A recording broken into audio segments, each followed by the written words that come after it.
सोमनाथाय नमः। ॐ मल्लिकार्जुनाय नमः।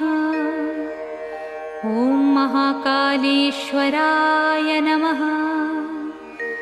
ॐ ओंकारेश्वराय नमः। ॐ वैद्यनाथाय नमः। ॐ भीमशंकराय नमः। ॐ रामेश्वराय नमः। ॐ नागेश्वराय नमः। ॐ विश्वेश्वराय नमः। ॐ त्र्यंबकेश्वराय नमः। ॐ केदारेश्वराय नमः। ॐ भुस्मेश्वराय नमः।